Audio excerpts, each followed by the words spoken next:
Katika ulimwengu wa vita vya kisasa, teknolojia ya anga imekuwa kiini cha nguvu za kijeshi. Marekani imechukua hatua mpya kwa kuzindua ndege ya kivita ya kizazi cha 6 F-47 ambayo inatajwa kuwa silaha hatari zaidi kuwahi kutengenezwa. Ndege hii inayotengenezwa na Boeing inalenga kuimarisha utawala wa anga wa Marekani na kuhakikisha kwamba maadui wake hawatoiona inakuja.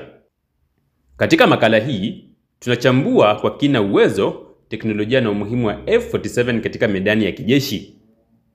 F-47 ni sehemu ya mpango wa Next Generation Air Dominance ambayo ulianzishwa na jeshi la anga la Marekani ili kuhakikisha kuwa Marekani inaendelea kuwa na ufanisi wa anga usio na kifani.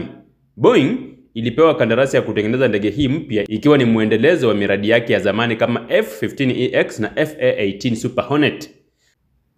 Hata hivyo, tofauti na ndege za kizazi cha 5 kama F-22 Raptor na F-35 Lightning II, F-47 inachukua hatua kubwa zaidi kwa kuunganisha akili bandia, udhibiti wa kujitegemea na teknolojia ya stealth isiyo na kifani.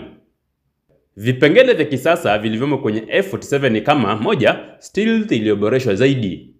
F-47 inatumia teknolojia ya kisasa ya kuficha muonekano wake dhidi ya rada, ikiifanya iwe ngumu kugundulika hata kwa mifumo ya kisasa ya ulinzi ya adui. Inatumia nyenzo za hali ya juu zinazopunguza mionzi ya rada na kutoa joto kidogo, ikiwezesha kuepuka vifaa vya kugundua mionzi ya infrared. 2. Akili bandia AI na uendeshaji wa kujitegemea. Ndege hii inaweza kufanya maamuzi kwa kasi zaidi ya binadamu, shukran kwa matumizi ya akili bandia. Inaweza kuendesha mashambulizi ya kisasa kwa kushirikiana na drones za kivita, jambo linaloifanya iwe tishio kubwa angani.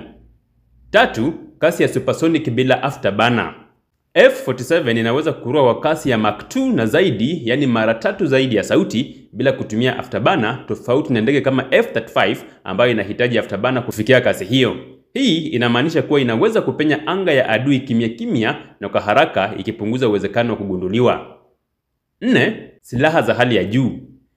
F-47 inakuja na mfumo wa kisasa wa silaha ikiwemo makombora hypersonic yenye kasi ya zaidi ya Mach 5, yana uwezo wa kushambulia kwa haraka kabla ya adui kuchukua hatua za kujihami, mfumo wa vita vya kielektroniki ambayo inaweza kuvuruga mawasiliano na rada za adui, ikiongeza uwezo wake wa kuendesha mashambulizi ya kushtukiza, ikiwemo pia aerial refueling ambayo ni uwezo wa kupokea mafuta angani, jambo linaloongeza muda wake wa operesheni bila kulazimika kutua.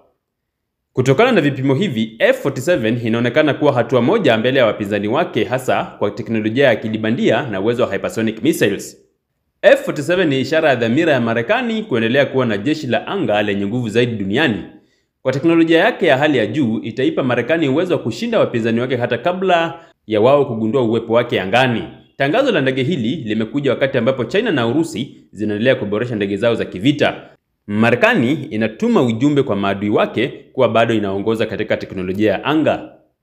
Ndege hii itakuwa na jukumu muhimu katika operesheni za anga, hasa katika Indo-Pacific ambapo China inazidi kuwa na ushawishi mkubwa. Pia inaweza kutumika katika Mashariki ya Kati ambako Marekani inakabiliana na vikundi vya wanamgambo vinavyoungwa mkono na Iran. Kwa muonekano wake, F-47 ni zaidi ya ndege ya kivita. Ni tishio kwa maadui wa Marekani na ishara ya ukuu wa anga wa Marekani. Ikiwa na teknolojia ya akili bandia, stealth iliyoboreshwa na silaha za hypersonic, ndege hii inaweza kubadilisha kabisa mchezo wa kivita vya anga. Hata hivyo, swali kubwa linabaki kuwa, je, ndege za kizazi cha 6 kama F-47 zinaweza kupunguza umuhimu wa marubani wa kivita?